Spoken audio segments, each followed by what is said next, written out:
Gentlemen, and welcome to day 2 of the second annual High Rise India Summit and Awards. Our first presentation for the day is by Hans Brouwer, the director of HB Design. HB Design has expanded in size and portfolio with projects all over the Asian region as well as houses in the United States and Europe. Projects range from bespoke houses to 250-meter tall high-rise towers. HB Design has been active in India since 2008 and currently has over 15 projects, the largest at over 2.3 million square feet in size, under construction or in design. Hans has worked on a wide variety of award and prize-winning projects. He also serves as an adjunct senior fellow of the architecture department at the National University of Singapore. Hans will cover the topic, Process, the key to best outcome. Hans, I welcome you on stage. Good morning. Can you all hear me okay? All right. Thank you very much for being here. While the talk is called Design Vision, the Power of Process, I want to concentrate today on something very timely, which is about change. And being in this industry, we're all confronted with the wide swings of economies, of market forces, of whatever happens to our projects between the time when we initiate them and when they're delivered to the site, which can actually be many years. I've gone through several of these cycles, so I want to talk a little bit about buildings that are flexible, buildings that are adaptable, and can actually remain relevant despite the changing of the time. So I'm going to talk about 3 projects, 2 of which are built, 1 of which is on the board, all of which have been part of our portfolio of dealing with speculative residential developments, which means all our clients are developers, and all of our products or our projects are measured not only on aesthetics or whether they are published or whether they look good, but also whether they sell and whether they remain relevant. So I'm going to talk about 3 projects. The first one is called North Point in Pattaya. It's actually a very beautiful site on the waterfront on a beach setting. It's a resort residential in Thailand, on the Gulf of Thailand. And we managed to convince the client to go for a very inefficient floor plate. You'll see here a floor plate that's single loaded, has probably a net to gross in absolute terms of only about 60%. But when we did the maths about the price difference between waterfront facing and non-waterfront facing, it was actually a no-brainer to convince the client to go for a less efficient floor plate that actually sold at a higher price in terms of the overall building. But what was very key to us was the development of a floor plate that had a very long structural span. It's 11 meters, which for a building that had a slenderness ratio of 1 to 13 was actually very hard to get to work structurally.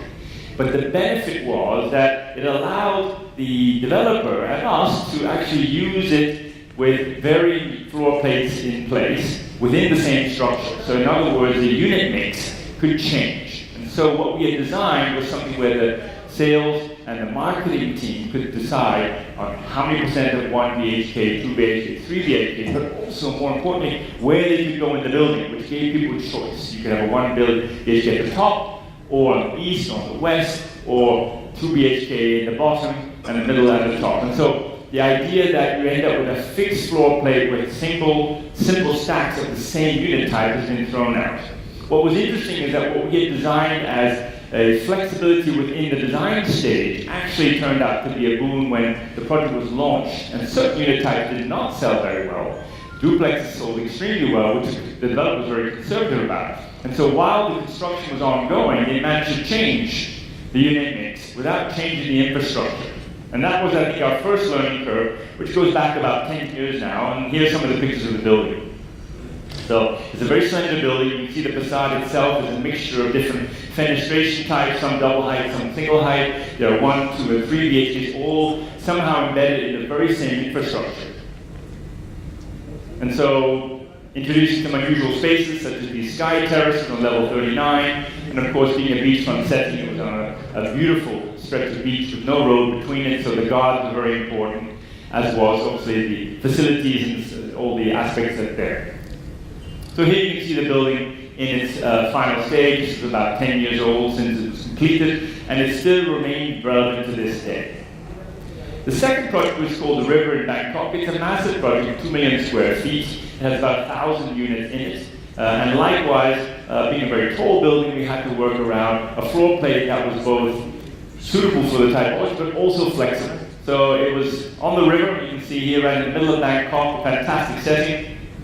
And the floor plate is very simple. It was a central core floor plate, basically a donut, a very tight, compact core in the middle, corridors on either side, and then units arranged around it in a circle. The difference here was that we sculpted the building shape, that on one side there was a beautiful curtain wall facade, on the other side a window wall. But the key was to arrange all of the hard work service areas around the core in very simple rings. So around the core are all the bedrooms, the bathrooms, and the kitchens, and all the risers are located in such a way that the transfers between services and the risers can happen over the corridor, which allowed us then to change the unit mixes again up and down the building. And this building was started in 2004 and completed 7 years later. In that 7 years, the world changed. The economy crashed, the military took over, all sorts of things changed, and what was initially going to be very large units didn't move very well, but the building was already on site. So again, what was this conceived of as a flexible infrastructure for the design process ended up being very useful when the client had to completely re-engineer the second tower for a very different mix. And in the end, it ended up being a service hotel, which also worked.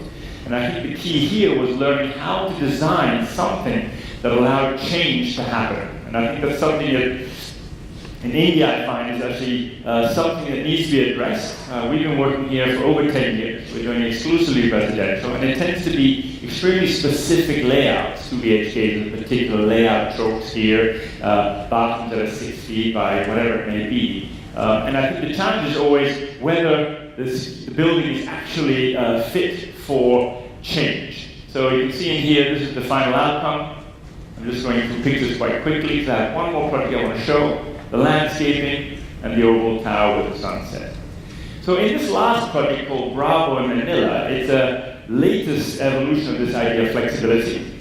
It's situated on a river, it's a beautiful site. It's laminated up to a very large shopping mall, a 1 million square foot shopping mall, and has a beautiful green esplanade on one side. The site itself went through many machinations as part of the preparation of the right solution, and we then end up choosing a particular solution that we move forward and then explore. The thing that we developed here was a floor plate based on something we call adaptive modular design. And the idea that, much like Lego, there are lots of different pieces, different colors, but they all fit into a similar structure. The idea you can plug them in. So in the end, you may end up with a very simple form, but it could have a lot of different varieties of units in them that all work within that. So the idea of a plug and play concept where the structure allows you to have a single bay, a double bay, and all actually integrate into a uniform infrastructure that allows flexibility. So what we ended up looking at is a series of floor plates. The one that performed the best is a simple H block. A core in the center and 2 petals, one facing east, one facing west. We then developed a structural design that allowed us to push the columns out to the edges, have a flat slab, and therefore offer the maximum flexibility in the floor plate itself. Part of that was working with the engineers and finding out how best to get a tall, slender building to stand up, and then looking again at different options for that framing system and choosing the one that works best, which is a very simple outrigger system on certain floors, but the columns and the shear walls all move to the edges. In addition, and just out of interest, there is also something called a viscoelastic coupling damper, which was a particular technology that allowed the building to be a little bit more flexible and thereby reduce the amount of concrete. So again, exploring ways of changing the way we build and think. And then looking at unit types that can go from 1 bedroom, 1 bay, to 2 bedrooms, 1.5 bays, to 2 bedrooms straddling 2 bays, and a 3 bedroom, 2.5 bays. And looking at the fact that by pushing the columns out, not only do we create flexibility, but we create rooms without these big columns sitting inside them. And when you have a tall building, these columns are quite large, anywhere between 1 and 1.6 square meters, and they sit in the room if they end up being behind the facade. So by creating this sort of external structure, we end up with very usable spaces where you don't end up with the imposition of the column in there. So when we look at a typical floor plate, standardized grid, 7 meters wide, a very simple compact core, corridors that are actually naturally ventilated with light at the ends of them, and then looking at a variety of typologies of units, in this case one particular floor plate, that then ends up sitting within this standard structure. And that's the key. all of these walls are actually just for that particular unit mix, but they can change on different floors, and they do as the building goes up because we stratify the actual unit mix according to outlook, orientation, and value of the floor. The key here was also standardizing the cladding, so we ended up with a series of floor-to-beam glass, sliding glass, that required also a space outside. So rather than a curtain wall or a window wall, which is outside the building, you actually can walk out onto a terrace.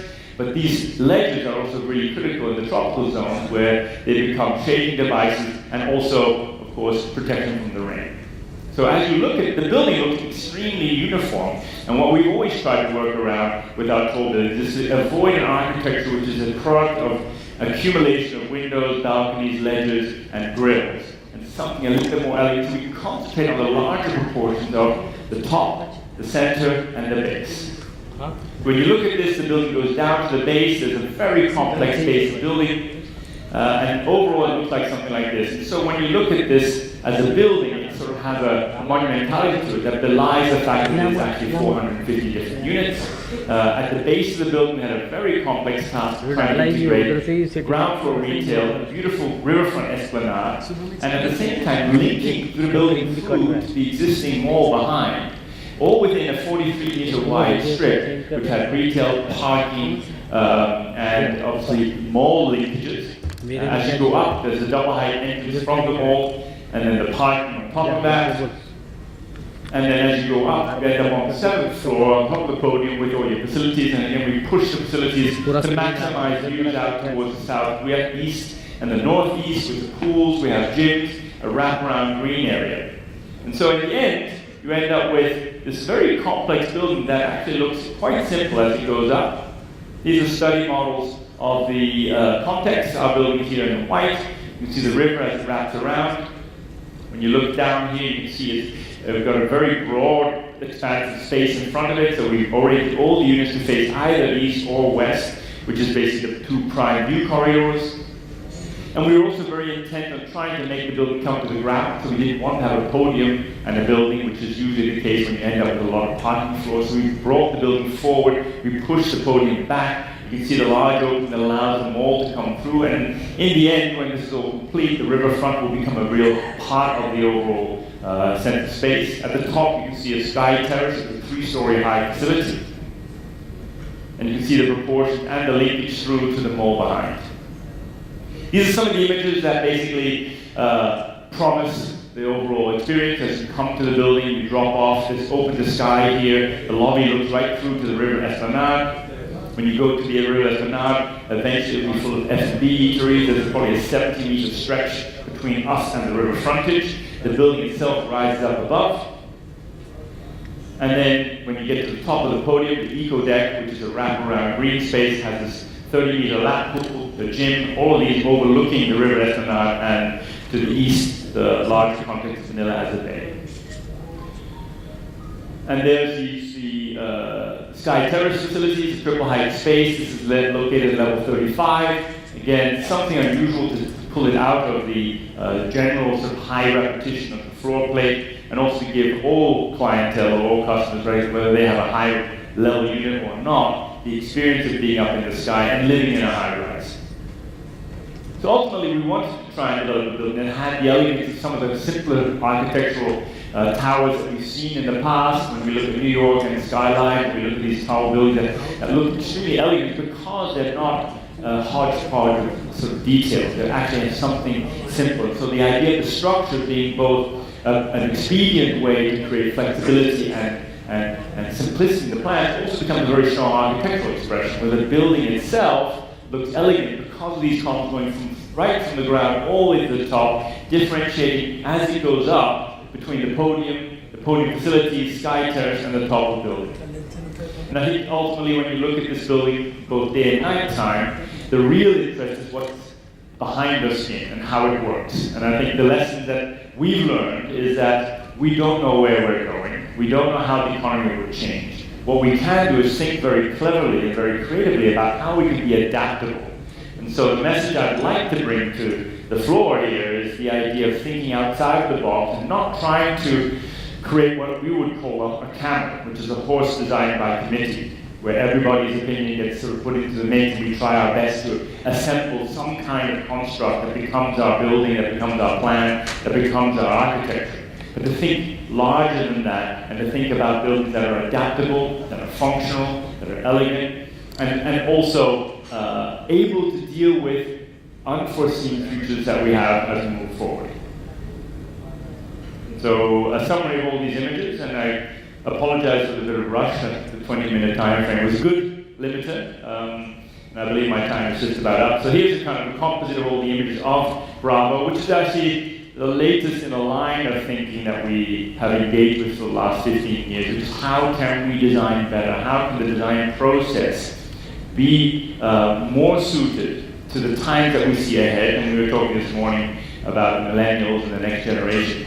They want different things. We need to think about these, we need to be smart about anticipating their needs and design buildings that hopefully can withstand the test of time and aren't obsolete within their own lifetime.